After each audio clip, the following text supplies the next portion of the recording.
जय हिंद प्यारे बच्चों। आज हम आपके 10th क्लास का इम्पोर्टेंट क्वेश्चन लाए हैं जो कि 21 नंबर से लेकर 30 नंबर तक है, जो कि आपके बिहार बोर्ड एग्जाम में 100% इसी में से क्वेश्चन आएगा।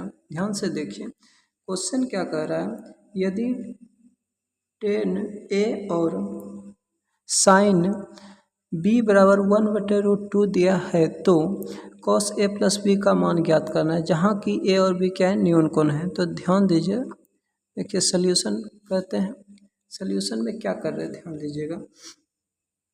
सबसे पहले देखिए 10a बराबर 1 दिया हुआ है, तो यहाँ पे 10a का मतलब एक 10 में कितना मान 1 होता है, एक किसका 10 में होता है, 45 डिग्री का मान होता है।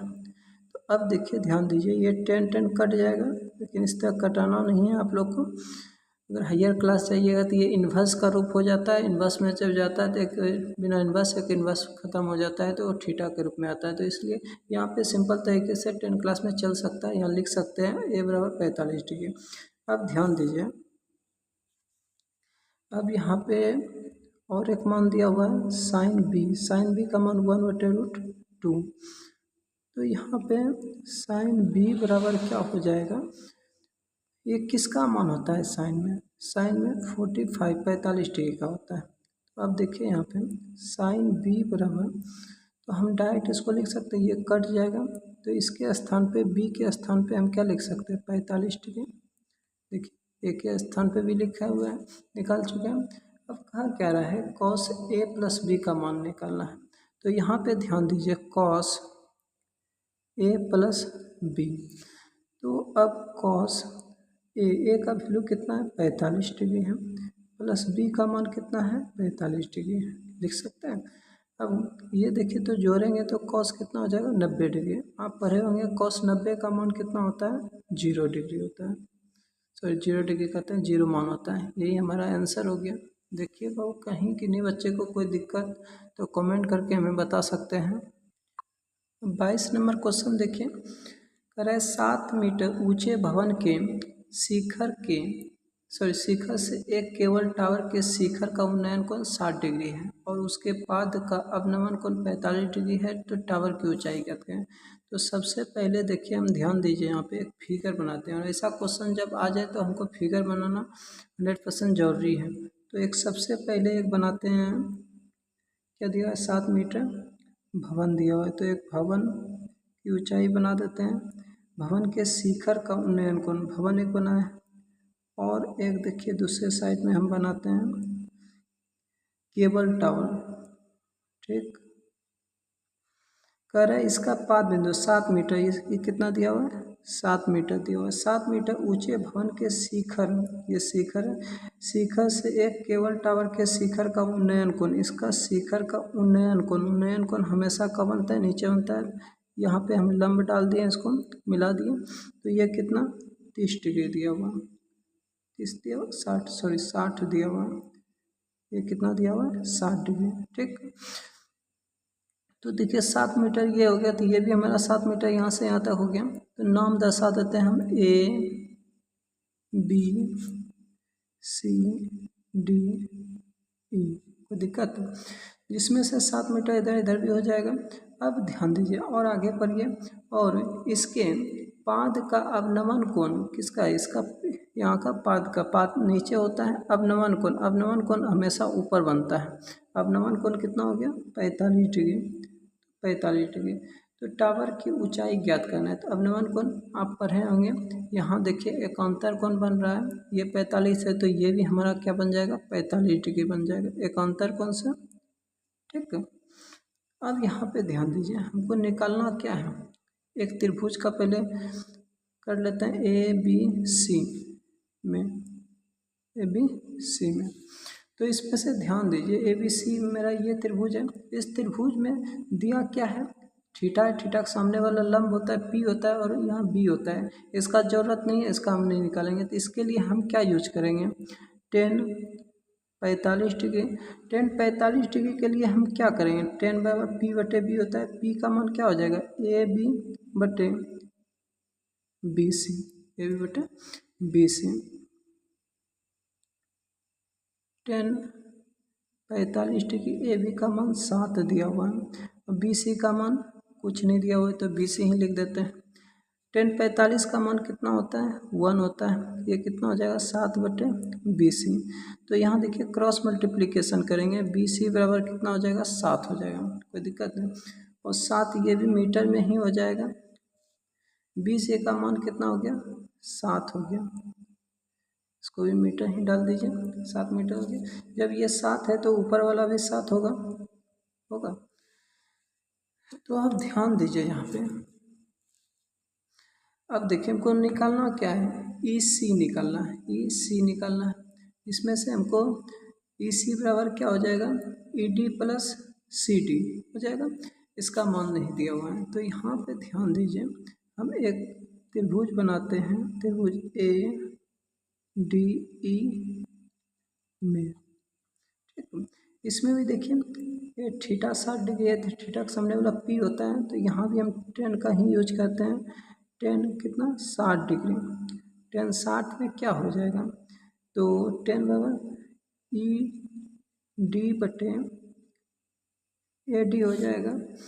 तो यहाँ 10 60 का मान √3 होता है, ई डी का मान तो ई डी का मान निकालना है। इसका मान देखिए यहाँ पे दिया हुआ है, कितना दिया हुआ है 7, यहाँ पे लिख दीजिए, ऐसे नहीं समझ में आता है तो ए डी बराबर क्या हो जाएगा, ए डी बराबर BC, तो यहाँ BC। तो अब देखिए इसको भी क्रॉस मल्टीप्लिकेशन कोना कोने गुना करते हैं तो क्या हो जाएगा, ई डी 7√3 निकल गया। हमको निकालना क्या है, टावर की ऊंचाई,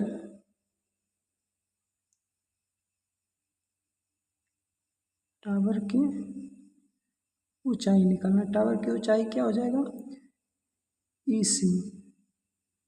सी बराबर हम लिख सकते हैं E D plus C D, E D इसका मान निकाल चुके हैं, ई डी का मान कितना निकला हुआ है, देखिए टावर की ऊंचाई लिख दिए ई सी। अब ई सी बराबर क्या हो जाएगा, E D plus E D, यहाँ देखिए इतना प्लस इतना, तो इसका मान हम निकाले हुए हैं, कितना निकला हुआ है, ई डी का 7√3 है, प्लस सी डी का मान पहले से दिया हुआ है 7, तो हम यहाँ पे लिख सकते हैं +7। देखिए इसमें 7 अगर हम कॉमन ले लें तो क्या बचेगा, √3 + 7, यही हमारा आंसर हो जाएगा। देखिए बाबू किन्हीं बच्चे को कहीं दिक्कत तो हमें कमेंट करके बता सकते हैं।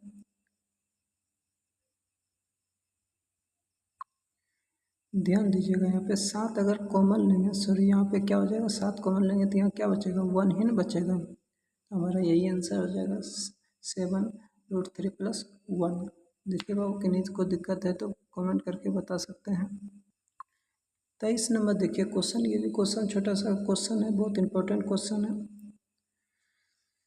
एक बिंदु ए से जो वृत्त के केंद्र, चलिए एक वृत्त बना लेते हैं, पहले एक छोटा सा का वृत्त बना लीजिएगा। वृत्त के केंद्र बिंदु यहाँ से कुछ मानते हैं, इससे क्या कर रहा है, ए बिंदु, ए जो है ए 10 सेंटीमीटर है, कितना है 10 सेंटीमीटर की दूरी पर है, यहाँ से लेकर यहाँ तक की दूरी कितना है 10 सेंटीमीटर। ये बिंदु ए है। वृत्त की स्पर्श रेखा, सपोज मान लेते हैं यहाँ क्या है स्पर्श रेखा, ठीक, स्पर्श रेखा यहाँ से लंब डाला जाता है, मिलाया जाता है तो ये 90 डिग्री का कोण बनता है। यहाँ पे ओ दर्शा लेते हैं, इसको कुछ भी नाम दे सकते हैं बी, और इसका कार्य 8 मीटर आपको दिया गया है, 8 सेंटीमीटर है, 8 सेंटीमीटर लंबाई दिया हुआ है स्पर्श रेखा की। तो कह रहा है वृत्त की त्रिज्या ज्ञात करें, त्रिज्या मतलब ओ बी ज्ञात करना है। तो हम यहाँ पे देखिए, यहाँ पे जो ये त्रिभुज बन रहा है, कौन सा त्रिभुज बन रहा है, ओ बी ए त्रिभुज में ये क्या है, एक समकोण त्रिभुज है, एक समकोण त्रिभुज है। समकोण त्रिभुज है यहाँ पे, तो याद कीजिए समकोण त्रिभुज मतलब पाइथागोरस प्रमेय से, पाइथागोरस परिमेय से। पाइथागोरस परिमेय क्या कहता है, ध्यान दीजिए। कर्ण का स्क्वायर, कर्ण का मतलब ओ ए का स्क्वायर, 90 डिग्री सामने वाला कर्ण नहीं होता है, ओ का स्क्वायर, ओ बी का स्क्वायर प्लस ए बी का स्क्वायर। अब ध्यान दीजिए, ओ ए, ओ ए का मान 10 सेंटीमीटर दिया हुआ है, 10 का स्क्वायर हो जाएगा, इसका मान तो नहीं दिया हुआ, निकालना है तो इसका स्क्वायर रहने देते हैं, इसका मान दिया हुआ है 8, 8 का स्क्वायर हो जाएगा। अब ध्यान दीजिए यहाँ पे 10 का स्क्वायर 100 और ओ बी का स्क्वायर प्लस 8 का स्क्वायर 88 64। अब ध्यान दीजिए, इसको अगर ओ बी का स्क्वायर बराबर करें, इसको इधर लेके आएंगे तो क्या हो जाएगा, 100 माइनस 64 लिखेंगे, तो 100 माइनस 64 लिखेंगे तो ये क्या हो जाएगा, ओ बी बराबर 36 हो जाएगा। अब देखिए ये यहाँ पे स्क्वायर था तो इधर क्या हो जाएगा, रूट में आ जाएगा, तो ओ बी बराबर यहाँ क्या हो जाएगा, 6 हो जाएगा। तो हम प्लस माइनस में 6 दे सकते हैं, लेकिन यहाँ पे माइनस में कभी होगा चिन्ह, क्या नहीं होगा, तो हम क्या लिखेंगे, अतः सेंटीमीटर, अतः वृत्त, वृत्त की त्रिज्या 6 सेंटीमीटर है। कोई दिक्कत देखिए नहीं, क्योंकि सेंटीमीटर में सब दिया हुआ है तो सेंटीमीटर में ही मान निकालेंगे। 24 नंबर क्वेश्चन देखिए, कह रहा है अर्धवृत्ताकार पार्क का क्षेत्रफल ज्ञात करना है। अर्धवृत्ताकार पार्क का क्षेत्रफल ज्ञात करना, जिसका परिमाप दिया हुआ है, इसका मतलब क्या कह रहा है कि अर्धवृत्ताकार पार्क का परिमाप, कितना परिमाप दिया हुआ है, 360 मीटर, दिक्कत 360 मीटर दिया हुआ है। तो अब याद कीजिए अर्धवृत्त है, अर्धवृत्त का परिमाप जो होता है क्या होता है, परिमाप याद होगा आपको, पाई आर प्लस 2r होता है परिमाप, बराबर आपको 360 पहले से ही दे दिया है। तो यहाँ पे देखिए अगर आर हम कॉमन ले लेते हैं तो क्या बचेगा, पाई प्लस 2 बच जाएगा, 360। आर पाई का मान 22/7, पाई का मान 22/7 प्लस 2 बराबर ये कितना हो जाएगा, 360। अब देखिए यहाँ पर बटे में 1 लिख सकते हैं, आर बराबर कैल्शियम ले लेते हैं, 7 हो जाएगा, 22 प्लस 7 दूनी 14, ये 360। तो आर कितना हो जाएगा, ये देखिए तो 36/7 बराबर 360। अब देखिए यहाँ पे आर बराबर क्या हो जाएगा, 360 गुना चले जाएगा 7/36, यहाँ गुना में है तो यहाँ भाग में चले जाएगा, ये देखिए तो कट जाएगा कितना बार में, 10 बार में, तो आर का वैल्यू कितना हो जाएगा, 7 गुना 10, इसका मतलब आर का वैल्यू 70 आ जाएगा। ठीक, लेकिन यहाँ पे निकालना क्या है, पार्क का क्षेत्रफल निकालना है, तो क्षेत्रफल का फॉर्मूला आप जानते हैं, यहाँ पे साइड में हम बना देते हैं, अर्धवृत्ताकार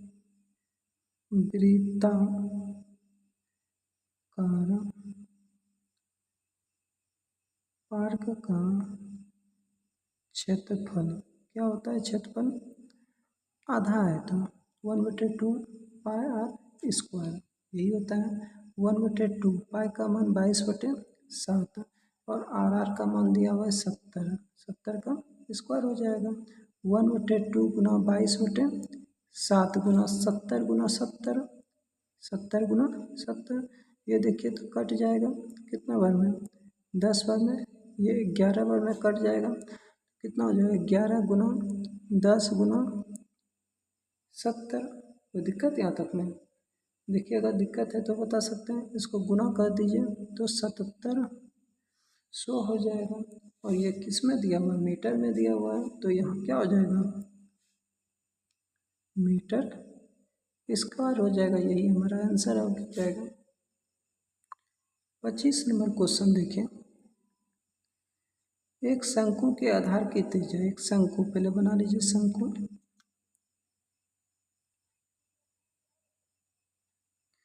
यही समझिए शंकु हो गया मेरा, जिसका त्रिज्या दिया हुआ है, क्या दिया हुआ है, त्रिज्या दिया हुआ है, कितना दिया हुआ है, 5 सेंटीमीटर में दिया हुआ है, और ऊंचाई दिया हुआ है, ऊंचाई कितना दिया हुआ है, 12 सेंटीमीटर। तो इसका मतलब आर दिया हुआ है, एच दिया हुआ है, तो हमको निकालना क्या है, तो वक्र पृष्ठ क्षेत्रफल ज्ञात करें। तो यहाँ पे ध्यान दीजिए, वक्र पृष्ठ क्षेत्रफल बराबर पाई आर एल होता है। तो एल हमको है नहीं पता, तो एल बराबर फार्मूला पढ़े होंगे R square plus H square. तो आर का मान क्या है, 5, 5 का स्क्वायर हो जाएगा। आर त्रिज्या को बोलते हैं, एच ऊंचाई को बोलते हैं, 12 का स्क्वायर हो जाएगा। अब ध्यान दीजिए, 5 का स्क्वायर 25 प्लस 12 का स्क्वायर 144 हो जाएगा। ये कितना हो जाएगा, 169 हो जाएगा, जोड़िएगा तो 169 का वर्गमूल 13 हो जाता है। तो दिक्कत है। अब देखिए यहाँ पे पाई का मान 22/7, आर का मान यहाँ पे निकाले हैं पहले ही, आर 5 है, एल निकाल लिए कितना, 13। अब इसको गुना करते हैं, देखिए तो 22 गुना 5 गुना 13/7 हो जाएगा। आप गुना कीजिएगा इसको, तो गुना करके आपका कितना हो जाएगा, 110 गुना 13 करेंगे, 143 पे 0 मतलब 1430/7। और इसको अगर भाग आप देते हैं तो 7 दूनी 14, तो आपका 204.3 सेंटीमीटर में है, तो सेंटीमीटर स्क्वायर हो जाएगा। यही हमारा आंसर हो जाएगा। देखिए बाबू, कहीं किन्हीं बच्चे को कोई दिक्कत तो हमें बता सकते हैं। 26 नंबर क्वेश्चन देखिए, क्वेश्चन क्या कह रहा है, कह रहा है निम्नलिखित बंटन का माध्य ज्ञात करें। तो यहाँ पे दिया हुआ है, तो यहाँ पे सबसे पहले हम वर्ग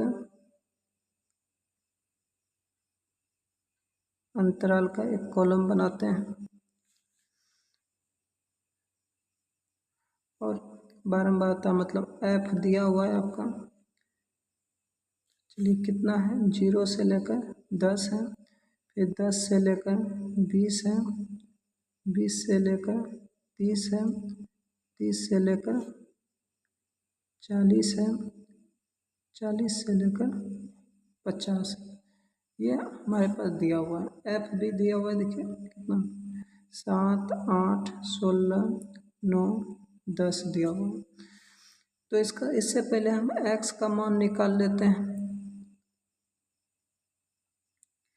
एक्स का मान कैसे निकालते हैं, इस दोनों को जोड़ के 2 से भाग दे देते हैं, ऊपरी सीमा प्लस निम्न सीमा बटे 2 देते हैं, तो जोड़ेंगे 10, 10 में भाग देंगे 2 से, तो कितना हो जाएगा, 5 हो जाएगा। अब देखिए सबका अंतर समान है ना, तो कितना का डिफरेंट है, 10 का है, 10 इसमें जोड़ते जाइए, 15 हो जाएगा, 15, 10, 25, 25, 10, 35, 35, 10, 45 हो जाएगा। हमको सिग्मा एफ, सिग्मा का मतलब जोड़ होता है, एफ का मतलब पूरे को जोड़ना है, तो ये जोड़िएगा तो आपका 50 हो जाएगा। अब देखिए हम सिंपल साधारण विधि से बना रहे हैं, इसमें 3 विधि होता है, तो ये 2 नंबर का क्वेश्चन है, तो छोटा सा जल्दी से बना सकते हैं हम, क्योंकि गुना भी करना बिल्कुल आसान है। एफ एक्स देखिए गुना करेंगे कितना हो जाएगा, 35 हो जाएगा, 15 गुना 8 करेंगे 120 होगा, इसको गुना कर लेंगे तो कितना हो जाएगा, 400 हो जाएगा, 315 हो जाएगा, 450 हो जाएगा। तो यहाँ पे देखिए सिग्मा एफ एक्स सबको अगर जोड़ते हैं तो जोड़ने के बाद आपका 1320 आ जाएगा। इस सबको अगर जोड़ लेते हैं तो हम देखिए निकालना क्या था, माध्य निकालना था। माध्य को एक्स डैश से सूचित करते हैं, इसका formula simple formula sigma F x बटे सिग्मा एफ लिखते हैं। सिग्मा एफ एक्स कितना 1320 बटे 50 हो जाएगा। अगर इसको भाग देते हैं कटाते हैं तो आपका 26.4 आ जाएगा। यही हमारा आंसर आ जाएगा। देखिए बाबू अगला क्वेश्चन देखिए 27 नंबर का है। दो पासे एक साथ फेंका जाता है। पासा मतलब लूडो छक्का में जो गोटी रहता है ना उसी को पासा बोलते हैं। पासे दोनों पासे के शीर्ष पर प्राप्त अंकों का गुणनफल जो दोनों पासा को जो जैसे 6 निकल गया 4 निकल गया 5 निकल गया 3 निकल गया तो उसी का गुणनफल कह रहा है कितना है 12 हो तो इनकी प्रायिकता क्या होगी 12 होने की प्रायिकता। सबसे पहले ध्यान दीजिए यहाँ पे दो पासा को उछालते हैं तो दो पासा को उछालने के लिए हम पहले क्या करेंगे एक बार उछाल रहे हैं दूसरा बार तीसरा बार चौथा बार पांचवा और ये छठा। तो देखिए ध्यान दीजिए यहाँ पे ये क्या हो जाएगा 1 2 3 4 5 6। चलिए हमको जब भी हम पासा को उछालेंगे तो इसी प्रकार से उछालेंगे। पहला अगर उछालते हैं तो हो सकता है हमारा क्या आए एक आ सकता है यानी दूसरा बार अगर उछालते हैं तो 1 2 आ सकता है 1 3 आ सकता है 1 4 आ सकता है 1 5 आ सकता है 1 6 आ सकता है।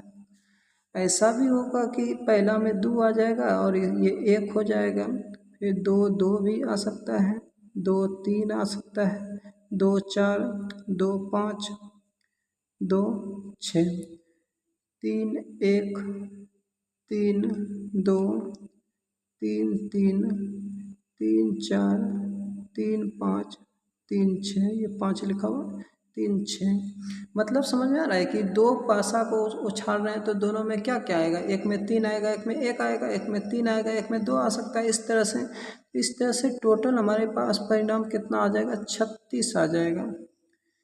4 1 होगा 4 2 4 3 4 4 आ सकता है 4 5 आ सकता है 4 6 भी आएगा। अब यहाँ पे देखिए 5 1 आ सकता है 5 2 5 3 5 4 5 5 5 6। दूसरा परिणाम देखिए अगला 5 1 आ सकता है 5 2 6 6 1 6 2 6 3 6 4 आ सकता है 6 5 भी आ सकता है और 6 6 भी आ सकता है। इतना परिणाम टोटल परिणाम हमारे पास कितना आएगा जोड़िए 1 2 करके तो ये 36 आ जाएगा। अब ध्यान दीजिए यहाँ पे 36 परिणाम आया। यहाँ क्वेश्चन क्या कर रहा है कि शीर्ष दोनों पासे के शीर्ष पर प्राप्त अंकों का गुणनफल मतलब जो पासा हम फेंके हैं उसका गुणनफल कितना आना चाहिए 12 आना चाहिए। तो ऐसा करते हैं आपको दूसरे पेन का यूज करके हम बताते हैं आपको 12। देखिए तो गुना किसका किसका करें जो 12 आ जाए। पहला यहाँ पे 6 दूनी 12 4 तिया 12 यहाँ भी 3 है 4 तिया 12 6 दूनी 12 और कोई आ सकता है क्या नहीं कोई नहीं आ सकता ये 4 आ जाएगा। तो हम यहाँ पे क्या लिख सकते हैं देखिए तो दोनों पासों के शीर्ष पर प्राप्त अंकों का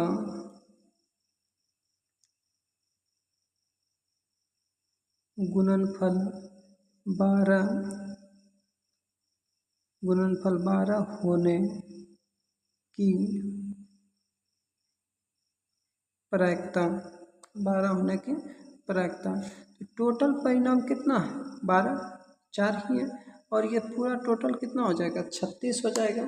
जब ये 36 हो जाएगा देखिए तो ये कट जाएगा 9 इसका मतलब ये 9 बार में कट गया 1/9। यही हमारा आंसर आ गया। अगला क्वेश्चन देखिए 28 नंबर। एकदम 100% इस प्रकार का एक क्वेश्चन आता ही आता है और हमको लगता है प्रत्येक वीडियो में आपका एक क्वेश्चन इस प्रकार का हम दे रहे हैं अभी फिलहाल। यूक्लिड विभाजन एल्गोरिथ्म का प्रयोग करके 1651 और 2032 का मौसो निकालना है। सबसे आसान तरीका बचपन से आप पढ़ते आए, पहले भाग विधि से इसको बना लीजिए। अगर बना लेते हैं पहले तो वो कभी गलत नहीं होगा। अगर भाग विधि से आप बना लेते हैं, छोटा वाले से बड़ा वाले में भाग देंगे तो एक बार में खिलाएंगे तो कितना हो जाएगा 1651। ये पूरा घट के आ जाएगा 183 381। फिर इसको यहाँ पे लाते हैं 1651। अब देखिए तो ये 4 बार में कटेगा, 4 बार में कितना बार में कटेगा 500 कटेगा 1524 बार में। अब 1524 बार में अगर इसको हम घटाएंगे तो ये पूरा कट जाएगा 721 127। फिर कितना 381 में भाग देना है, कितना से 127 से, तो ये 3 बार में 7 या 21 3 बार में कट जाएगा 381। ये पूरा बार कट गया पूरा। यहाँ से ही हमको पता चल गया कि 80 में क्या हो गया 127। लेकिन यहाँ क्वेश्चन क्या कर रहा है यूक्लिड विभाजन, तो यहाँ पे एक लाइन लिखेंगे यूक्लिड विभाजन एल्गोरिथ्म विधि से, इसका फार्मूला होता है A = BQ+R। तो यहाँ ध्यान दीजिए, यहाँ पे एकदम बिल्कुल आसान है। सबसे बड़ा कितना है 2032। इतना पुराने के लिए क्या किए हैं 1651 गुना कितना करेंगे 1 प्लस कितना करेंगे 381। देखिए तो इसके बाद ध्यान दीजिए अगला स्टेप में चलेंगे 1651 को लेकर यहाँ चले आएंगे 1651 और यहाँ पे 381। अब देखिए इसको 1651 381 गुना अगर 4 करते हैं और प्लस कितना शेषफल 127, तो ये कितना हो जाएगा 381 को इधर लेते आते हैं 381, तो ये 127 गुना 3 + 0। जैसे ही 0 आ गया तो हमारा SCF यहाँ पे B प्राप्त हो गया। SCF कितना हो गया 127। बिल्कुल एकदम आसान सा तरीका है बनाने का और आपको कंफर्म 100% 2 नंबर मिल जाएगा। अगला 29 नंबर देखिए क्वेश्चन क्या कर रहा है। बहुपद 6x² - 3 - 7x के शून्यक ज्ञात करें और इनके शून्यकों का हमको क्या करना है गुणनफल के बीच संबंध की सत्यता भी करना है, मतलब जांच भी करना है। तो चलिए सबसे पहले हम सॉल्यूशन करते हैं। क्वेश्चन क्या दिया हुआ है 6x² - 3 - 7x = हम 0 कर सकते हैं। इसको हम ठीक ठाक बना लेते हैं पहले। ax² - 7x - 3 = 0। देखिए तो इसको हम छोटिया 18 का अगर खंड करते हैं तो कितना हो जाएगा 9 दूनी 18। तो यहाँ पे इस तरह लिख सकते हैं 6x² - 9x + 2x - 3 = 0। अब ध्यान दीजिए यहाँ पे अगर हम कॉमन ले लेते हैं 3x तो हमारे पास क्या बच जाएगा 2x माइनस ये कितना हो जाएगा 3 प्लस अगर 1 हम कॉमन लेते हैं तो 2x - 3 हो जाएगा = 0 हो जाएगा। अब देखिए ये दोनों अगर कॉमन आ गया बिल्कुल एकदम समान आ गया, मतलब सही है। दोनों से बाहर निकाल लेते हैं, कॉमन लेते हैं -3 है, बाहर निकल गया। तो हमारे पास क्या बचेगा 3x + 1 = 0। तो अब ध्यान दीजिए 2x - 3 = 0। इसके बाद 3x + 1 = 0। इतना करके इसको दूसरे साइड लगाएंगे 0 हो जाएगा। फिर इसको रखते हैं दूसरे साइड लेके जाएंगे 0 हो जाएगा। अब ध्यान दीजिए 2x बराबर कितना हो जाएगा 3 हो जाएगा। x बराबर कितना हो जाएगा 3/2। क्या कोई दिक्कत, इधर से भी x का वैल्यू निकाल लेते हैं। एक्स बराबर ये दूसरे साइड जाएगा -1 और ये गुना में है तो भाग में आ जाएगा। इसका मतलब अल्फ़ा का मान हमारे पास कितना आ गया 3/2 और बीटा का मान कितना हो गया -1/3। हम अल्फ़ा बीटा दोनों को चेंज कर भी सकते हैं, इधर उधर लिख सकते हैं, लेकिन इसका निकालना क्या है, जांच करना है इसका। तो चलिए हम शायद में जांच भी लिख देते हैं। जांच क्या क्वेश्चन क्या दिया हुआ था 6x² - 3 - 7 x = 0। तो इसको पहले हम ठीक ठाक लिख लेते हैं 6x² - 7x - 3 = 0। तो ए का वैल्यू 6, बी का वैल्यू -7 और सी का वैल्यू कितना हो जाएगा -3 हो जाएगा होगा। अब देखिए हम अल्फ़ा प्लस बीटा शून्यकों का योगफल बराबर होता है -b/a -b/a।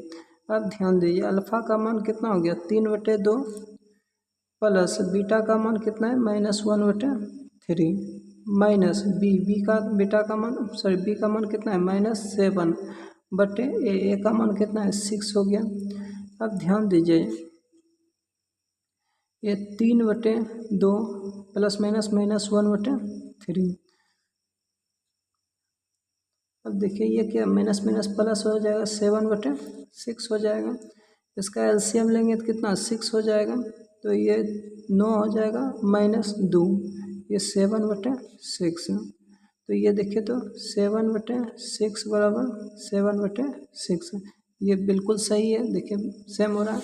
अब आगे थोड़ा सा बढ़ते हैं। अब गुणनफल बराबर होता है c/a होता है। गुणनफल का मतलब अल्फ़ा का मान निकला था 3/2 और बीटा का मान निकला था 1/3 माइनस में, और सी का मान देखिए कितना है -3 है।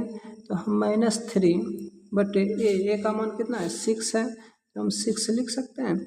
इसको देखिए तो गुना करेंगे तो -3/6 हो जाएगा, ये भी -3/6 हो जाएगा। क्या देखिए कहीं दिक्कत है क्वेश्चन में? अगर दिक्कत हो तो हमें कमेंट करके बता सकते हैं। एक एक क्वेश्चन बारीकी से आपको पढ़ना है, इससे बाहर क्वेश्चन नहीं जाएगा जितना भी वीडियो हम अपलोड कर रहे हैं। चलिए अगला क्वेश्चन देखिए 30 नंबर लास्ट क्वेश्चन है इस वीडियो का। हल करें। हल क्या करना है, हमारे पास दो समीकरण दिया हुआ है, एक्स और वाई का मान निकालना है। 6x + 3y = 6xy। तो ऐसा क्वेश्चन में हम देखिए कि दोनों साइड क्या करेंगे, x और y से भाग देंगे, क्योंकि इधर का बात को फ्री करते हैं इस टर्म को। तो हम यहाँ पे लिख सकते हैं दोनों पक्षों में x y से भाग देने पर, तो अब देखिए जब भाग दे रहे हैं तो क्या हो जाएगा 6x/xy + 3y/xy बराबर 6xy/xy हो जाएगा। ये xy y ख़त्म हो जाएगा, x ख़त्म हो जाएगा, तो क्या बचेगा 6/y + 3/x बराबर 6 हो जाएगा। इसको हम समीकरण ऐसा कहते हैं फर्स्ट मान लेते हैं, ठीक। अब दूसरा समीकरण क्या है हमारे पास 2x + 4y बराबर -5xy। देखिए यही है दूसरा समीकरण। तो इसमें भी हम क्या करेंगे, दोनों साइड भाग दे देते हैं, किससे xy से, xy + 4y में xy से भाग दे देंगे, 5xy में हम x और y से भाग दे देंगे, x ख़त्म y ख़त्म, ये xy ख़त्म हो जाएगा। 2/y होगा प्लस 4/x बराबर कितना हो गया 5 हो गया समीकरण। इसको हम सेकेंड मान लेते हैं। ऐसा करते हैं, देखिए ध्यान दीजिए यहाँ पे 6 है, यहाँ पे क्या है 2 है, तो हम समीकरण सेकेंड में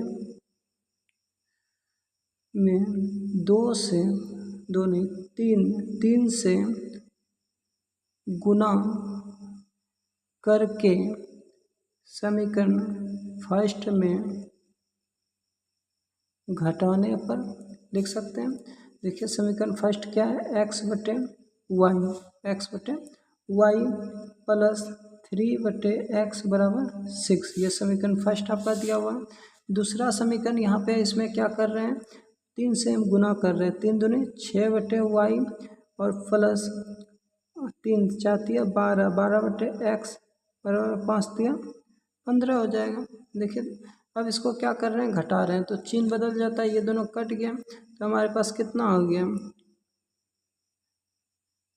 सॉरी 3/x माइनस, इसको माइनस में इस प्रकार लिख लेते हैं, 12/x बराबर कितना हो जाएगा, 15 में 9 घट जाएगा तो 15 में 6 घट जाएगा तो -9 हो जाएगा। ये x एलसीएम ले लेंगे, 3 - 12 हो जाएगा बराबर -9। तो अब यहाँ पे ध्यान दीजिए ये कितना हो जाएगा, -9/x बराबर -9 हो जाएगा। अब यहाँ पे ध्यान दीजिए कि हमारा ये 9 और ये 9 कट गया, 9 कट जाएगा तो हमारा x का मान क्या हो जाएगा, 1 हो जाएगा। अब यही x का मान क्या कहते हैं, समीकरण फर्स्ट में x का मान रखने पर देखिए समीकरण फर्स्ट हमारा क्या दिया हुआ है, 6/y प्लस, यहाँ लिख देते हैं 6/y प्लस 3/x बराबर 6 दिया हुआ, तो 6/y प्लस 3/x, x का मान 1 था बराबर 6/y प्लस 3 बराबर 6 हो जाएगा, और ये 6y बराबर कितना हो जाएगा, 6 - 3 हो जाएगा। तो यहाँ पे देखिए 6/y बराबर 3 हो जाएगा, तो ये देखिए तो ये कट जाएगा 2 बार में, तो ये क्या हो जाएगा, क्रॉस मल्टीप्लिकेशन करेंगे y बराबर 2 हमारा आ जाएगा, कोई दिक्कत। इसका मतलब x का मान हमारा कितना आ गया, x का मान हमारा 1 आ गया और y का मान 2 आ गया। देखिए बाबू, अगर किन्हीं क्वेश्चन में किसी बच्चे को दिक्कत है तो दोबारा आप वीडियो को देखिएगा, बारीकी से देखिएगा, समझ में आ जाएगा। उनके बाद भी नहीं समझ में आए तो हमें कमेंट कीजिएगा, हम फिर उस पर कोई ना कोई सल्यूशन ज़रूर लाएंगे। Thank you.